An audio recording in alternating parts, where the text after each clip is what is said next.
계속해서 하나님께서 오늘 저에게 주시는 또 다른 말씀은 로마서 13장 말씀입니다. 로마서 13장 1절부터 7절까지의 말씀입니다. 로마서 13장 1절부터 7절까지 말씀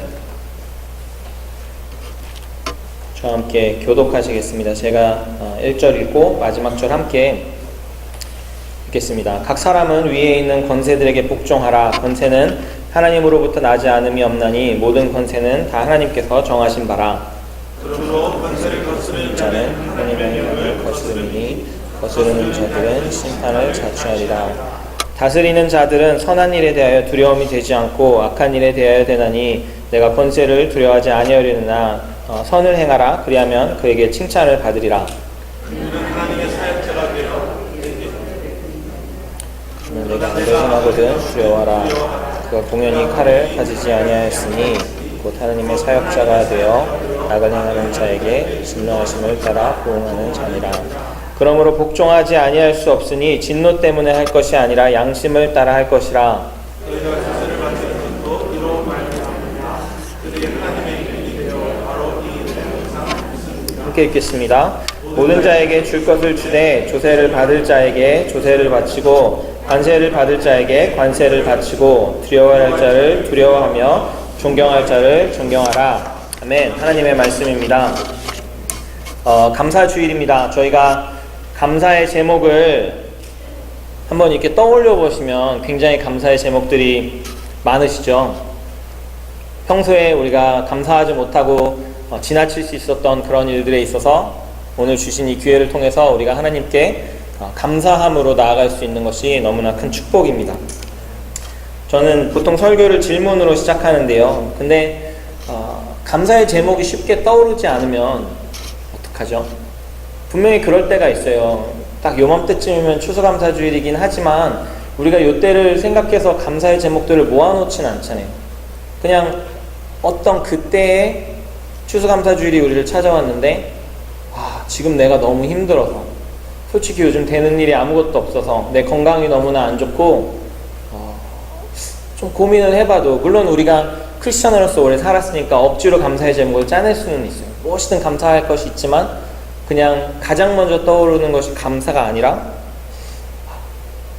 교회 나가는 것이 조금은 불편할 수도 있는 그런 때라고 하면요. 조금 이 본문과 이렇게 관련이 좀 뜬금없이 느껴지기도 하지만 저는 오늘 본문을 통해서 우리가 어떻게 매 순간 감사할 수 있는지에 대해서 하나님께서 저에게 힌트를 주신다라고 생각합니다. 오늘 본문은 읽으신 것처럼요, 간단하게 이야기하면 권세들에게 복종하라 라는 이야기예요. 권세라고 하면 여러분들은 어떤 생각이 나시는지 모르겠어요. 부모님들은 이제 자녀들이 생각했을 땐 부모가 자기 위에 있는 어토리티가 되겠고요. 선생님, 일터에 있는 매니저, 사장님, 또 교회에 있는 리더들, 목사님. 특별히 이 말씀을 한번 나눌 수 있으면 좋겠다라고 생각을 했어요. 요즘 시국이, 그렇죠, 미국에 굉장히 훌륭한 새로운 대통령이 당선이 됐고요. 그리고 한국에 있는 대통령도 굉장히 능력이 뛰어난 분으로 요즘에 많이 이렇게 새롭게 떠오르고 있어요. 제가 사케스틱하게 얘기했는데 그 리더들에게 있어서 우리가 내가 저 리더는 좀 복종하기 좀 힘들다, 따르기 힘들다. 지금 근데 이 로마서가 적혀지는 이 당시는요, 도널드 트럼프나 박근혜 대통령에 비할 그런 게 아니라 네로 황제, 크리스천들을 박해하고 죽이고 저 사람이 말하는 걸 복종하면 이거는 죄가 짓는 게 될 텐데 하나님은 어떻게 나에게 그 권세에 복종하라는 말씀을 하시는지, 권세에 대해서 이제 나누기 전에 이 본문의 앞뒤 문맥을 보면은요, 뭔가 신기한 걸 발견할 수가 있어요. 12장에 보시면 바울은 사랑에 대해서 이야기하고 있거든요. 12장 9절에 보시면 사랑에는 거짓이 없나니 악을 미워하고 선에 속하라, 서로 사랑하라고 이렇게 이야기하고 계세요. 13장 8절, 우리 본문이 7절에서 끝나는데 그 바로 다음 절에 보시면 피차 사랑의 빛 외에는 아무에게든지 아무 빛도 지지 말라. 남을 사랑하는 자는 율법을 다 이루었느니라. 그래서 오늘 본문 이 권세에 대한 말씀이 그 전 12장에 사랑하라 라는 말씀과 또 13장 후반에 사랑하라 라는 그 말씀 사이에 샌드위치가 되어 있는 거예요. 왜 사랑으로 쭉 말씀을 이어나가지 않고 이거야말로 뜬금없죠. 사랑과 권세가 무슨 상관이 있어서 사랑, 권세, 사랑 이런 순서로 성경을 기록하게 하셨을까? 그 이유를 발견하는 데는 사실 그렇게 오래 걸리지 않았어요. 이 두 가지 조금은 다른 듯 느껴지는 이 내용이 한 가지 아이디어로 묶여있기 때문입니다. 그것은 바로 하나님의 주권이라는 아이디어입니다. 하나님의 주권은 성경에서 분명하게 우리에게 가르쳐 주시는 가르침 중에 하나로 모든 일들이 하나님의 통치하심 그리고 역사하심 가운데 있다는 것입니다. 하나님이 주인이라는 것이죠. 아무것도 하나님의 뜻 없이 허락 없이 이루어지지 않는다라는 것이에요. 제가 좋아하는 목사님 중에 존 파이퍼이라는 목사님이 계시는데 그분 설교 때 가끔 주권에 대해서 이야기하면서 이런 얘기를 하세요. 라스베이거스에서 던져지는 주사위의 눈도 하나님의 뜻 안에서 나오는 거라고. 그만큼 세상의 모든 일들이 하나님의 그 주권적인 뜻 안에 있다라는 것입니다. 그래서 하나님은 무슨 일들이 일어날 때 하나님의 뜻 밖에서 이루어지는 일이 없고 절대로 놀라시는 법이 없어요. 우리의 구원도 하나님의 주권적인 뜻 안에 있었습니다. 그래서 아담이랑 하와가 선악과를 저거 먹으면 안 되는데 하고 이렇게 탁 먹었을 때 큰일 났다.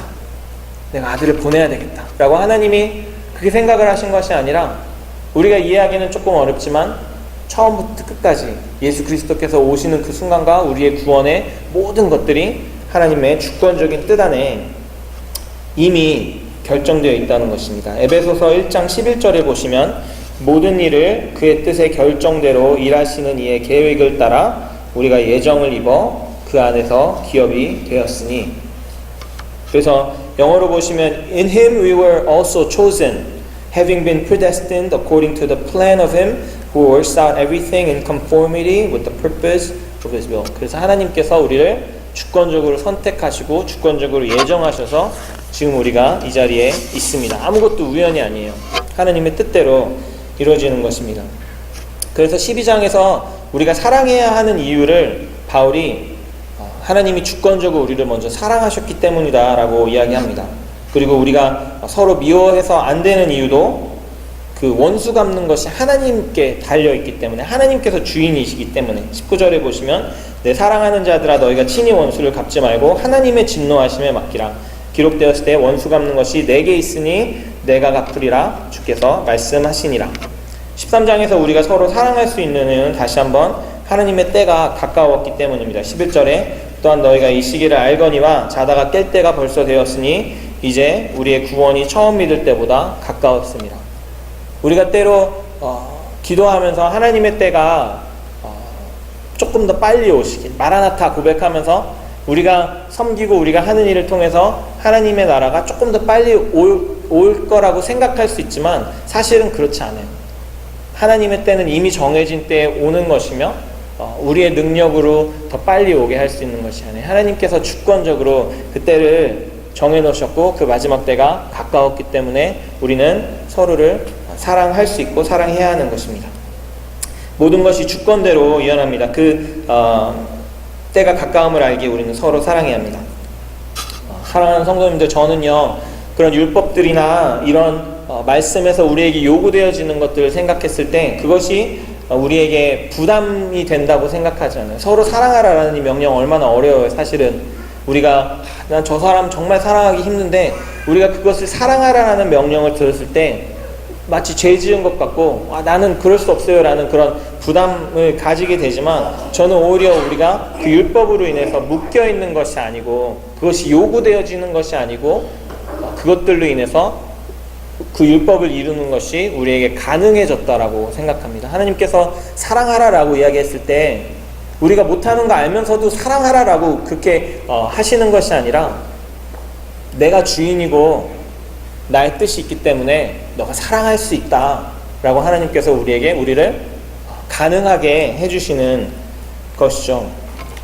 하나님의 주권을 우리가 신뢰하지 못하면 어떤 일이 있냐면요, 우리가 감사할 수 있는 능력을 상실하게 됩니다. 제가 한번 어떤 형과 이렇게 이야기를 하는데, 이분은 하나님의 주권을 이렇게 온전히 신뢰하지 않더라고요. 어떤 부분이었냐면, 제가 이 형이랑 이렇게 이야기를 하면서, 이 형이 얘기하는 하나님은 천지를 창조하시고 천지가 만물이 하나님의 그 뜻 가운데 이렇게 돌아가고, 하나님은 이제 모든 일들에 개입하시는 분은 아니신 거예요. 라스베이거스에서 주사위가 왜 하나님이랑 그 관련이 있겠느냐는 거예요.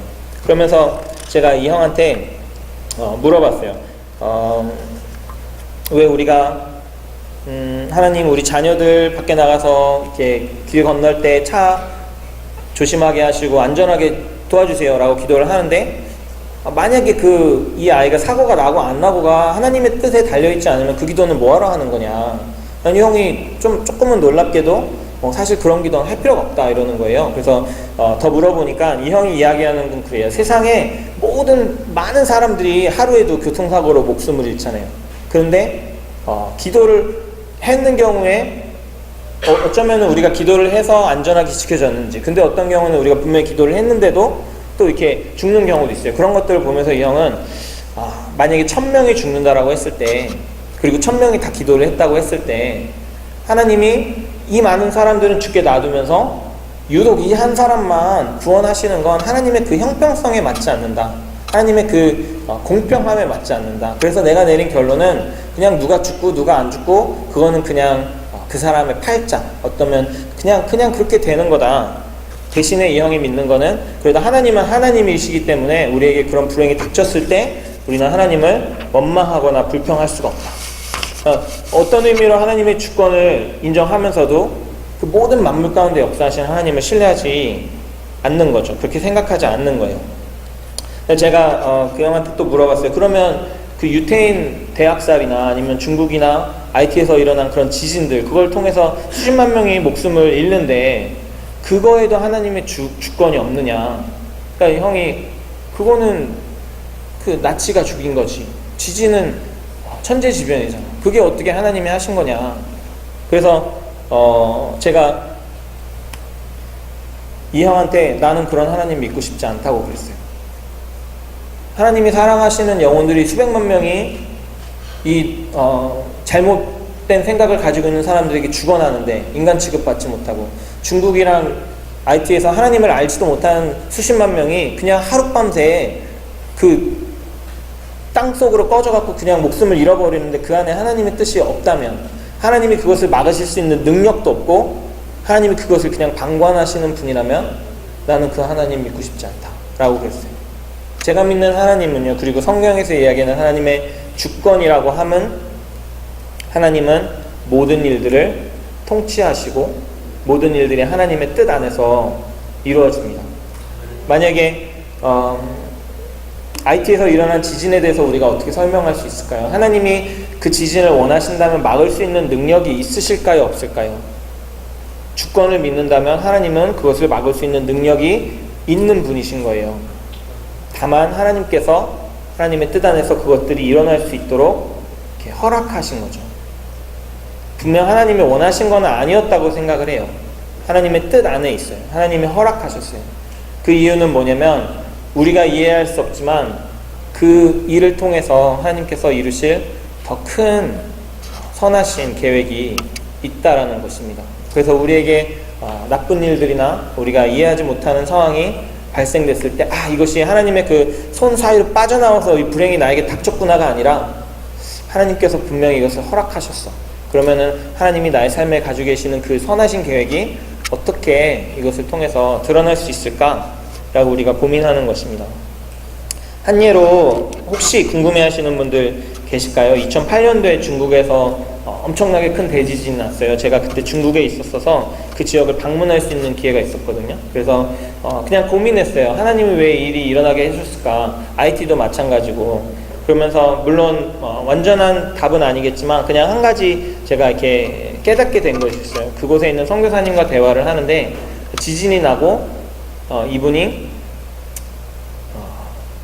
세계에 있는 모든 크리스천들이 이 사천 땅을 위해서 기도하는 것들을 느낄 수가 있었대요. 이분이 본인 스스로가 영적이라고 얘기하는 분은 아니에요. 근데 선교 사역을 하는데 그 기도가 정말 이렇게 내가 몸으로 느낄 수 있을 정도로 그 기도의 능력을 느낄 수 있었다고 그러더라고요. 그 사천성 지진 이전에 그쪽에 크리스천 인구가 0.3%였다고 그러는데 제 기억으로는 그 이후에 1%를 넘어갔어요. 그 막 중국은 보통 동쪽에 이렇게 복음화율이 높거든요. 한국이랑도 가깝고 그리고 해안가 쪽이 많아서. 근데 그쪽에 있는 크리스천들이 지진이 났을 때 서천성으로 가서 봉사도 많이 하고 복음도 전하고, 그래서 수많은 사람들이 목숨을 잃은 거에 있어서 안타깝지만 그 복음이 거기에 있는 어떤 장벽을 뚫고 계속해서 이렇게 전진하게 된 것에 대해서 그 밖에도 하나님이 우리가 이해하지 못하는 얼마나 그런 큰 뜻으로 그런 일들을 이루고 계실까요? 우리의 삶 가운데 도널드 트럼프, 박근혜 대통령, 도대체 어떻게 해서 이런 일들이 일어나는지 우리가 이해하지 못할 때가 있지만, 꼭 그러한 권세들 뿐만이 아니고 제가 처음에 이야기했었던 것처럼 우리 안에 감사의 제목들이 있지만 사실 감사드리기 어려운 그런 일들이 사실은 참 많이 있어요. 인생을 사시다 보면 분명히 그런 것들을 더 알게 되시잖아요. 아, 인생이라는 것이 항상 이렇게 좋을 때만 있는 것은 아니구나.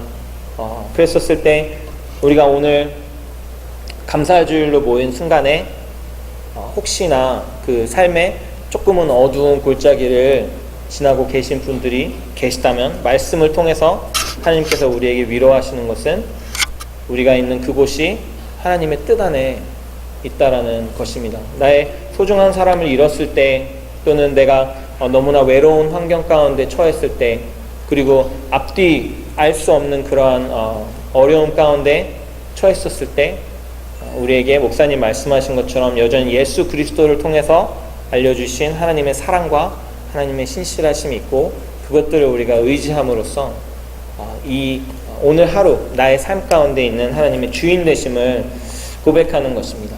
그래서 그냥 말씀을 이렇게 시작했으니까 적용점으로 우리 새로운 대통령, 그리고 한국에 있는 그 대통령을 통해서도 분명히 하나님께서 역사할 수 있는 분이라는 걸 우리가 같이 고백할 수 있었으면 합니다. 오늘 우리의 삶 가운데 있는 어려움을 통해서 어떻게 하나님이 하나님의 신실하심과 선하심을 우리에게 새롭게 알려주실지 우리가 기대하고, 또 우리가 그것을 인해서 감사의 제목을 하나님께 올려드리는 저와 여러분이 되시기를 주님의 이름으로 축원합니다.